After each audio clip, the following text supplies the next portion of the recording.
What's up guys, Shane Stars here. Today we're going to be taking a look at the Oppo Find X5 Pro. This is one of the most powerful phones that I've used in a while. I do want to say thank you to Oppo for inviting me to be a part of their ambassadors program. You may have seen some of my coverage over on Twitter and also on the XDA forums. I'll be sure to include links to that. This is a majorly powerful phone. It has this really awesome Hasselblad camera with the all-new Silicon X NPU processor for image processing. It also has a Snapdragon 8 Gen 1 processor, so we've got lots of performance, very fast charging, pretty good battery life. This phone checks all the boxes of a super premium high-end phone, except for maybe one or two. Is it worth the price point? This sells for just under $1,000 for the 8GB version and at about $1,400 right now for the 12GB version here in the US. This is my review of the Oppo Find X5 Pro. Let's go ahead and get started. This video is sponsored by Aura. We all know that phishing and malware attacks are steadily on the rise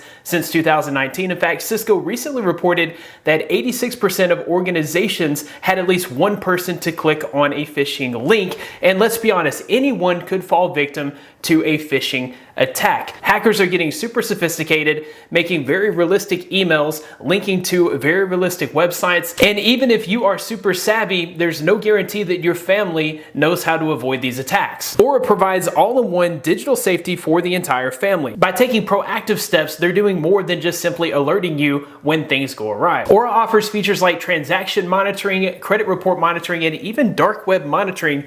They'll let you know if your accounts have been compromised. This even includes a free VPN so that you're able to privately and securely surf the web. The best part is you get up to $1 million worth of coverage on the individual plan if something were to happen. If you're looking for overall protection, look no further than Aura. Aura was nice enough to offer my subscribers a 14-day free trial. Be sure to head to aura.com/ShaneStarnes for your 14-day free trial today. The first thing that really stands out to me about the Oppo Find X5 Pro has to be the design. This phone is thinner and much lighter than the Galaxy S22 Ultra that I am used to carrying. I also love the fact that they kind of went in their own direction with the camera bump on the back. I love how the back of the phone just seamlessly integrates into the camera bump. It looks really elegant in my opinion, and it stands out from the rest of the pack when it comes to that camera bump design. They have this in both glazed black and ceramic white. They sent me out the glazed black version, and I'm really a fan of this mirror-like finish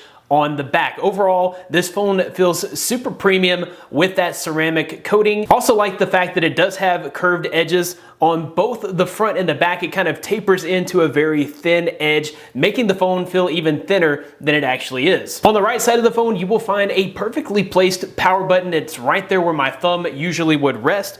On the left side of the phone, you're gonna find the volume rockers, which this phone isn't as wide as the Galaxy S22 Ultra that I'm used to, so getting over there to that volume rocker was pretty easy for me. On the bottom of the phone, you have the USB-C charge port, and you've also got your SIM card tray slot, plus a speaker. The display is covered in Corning Gorilla Glass Victus, which should help with the durability of the display. I would like to mention here that the phone is super slippery. It did come with a case, so you're definitely gonna wanna use a case or maybe even like a vinyl wrap or something like that. I'm risking it all and just using my phone without a case because I really love that glazed black finish. The next thing that stands out to me here is the display. The display is exactly what you would expect from a top of the line premium flagship phone. So you do get a 6.7-inch AMOLED QHD Plus display with 120 Hz adaptive refresh rate. Colors on the display look vivid, and the phone gets really bright at 1300 nits. So you're gonna be able to take this outdoors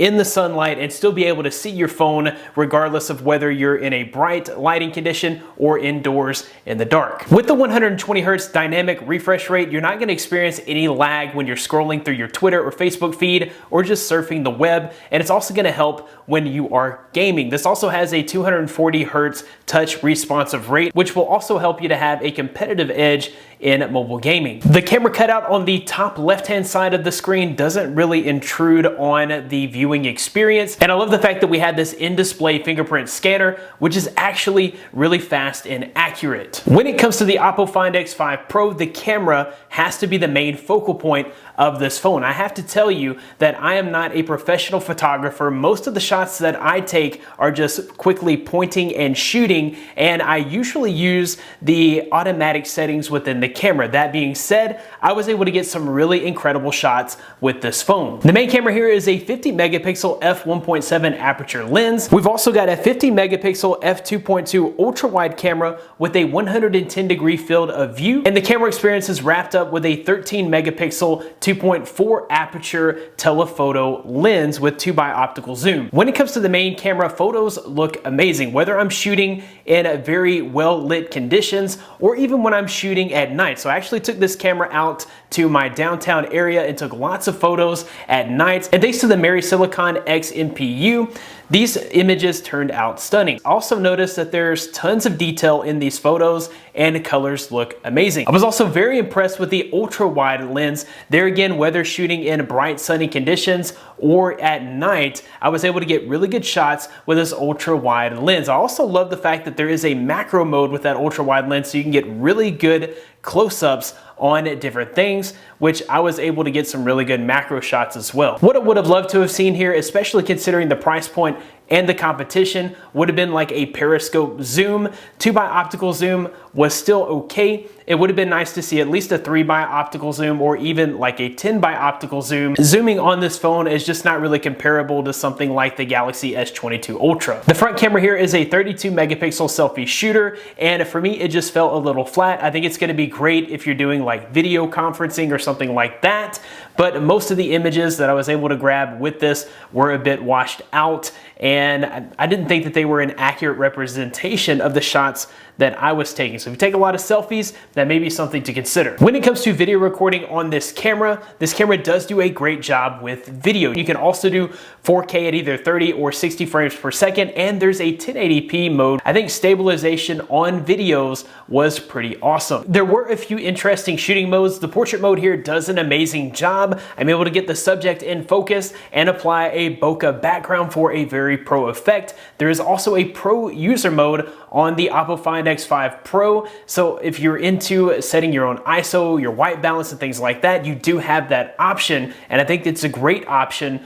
if you're into that. Hasselblad's X-Pan mode is also featured here, which gives you a wider aspect ratio. And you can also do things like quickly switch between standard and monochromatic mode. When it comes to performance, this phone is a performance powerhouse. So it does come with a Snapdragon 8 Gen 1 processor. My version that they sent me came with 12 gigabytes of RAM. On the 8 gigabyte version, there's also an option in settings to free up some of your storage space to be used as RAM as well. One thing that I noticed about this phone, it opens applications just about instantly and it's able to keep them stored in the background, so I'm able to multitask. I'm able to go from app to app without having to wait on them to reload. That always really comes in handy when you're talking about speed and performance of a phone. When it came to gaming, I didn't notice any stutter or lag or anything like that.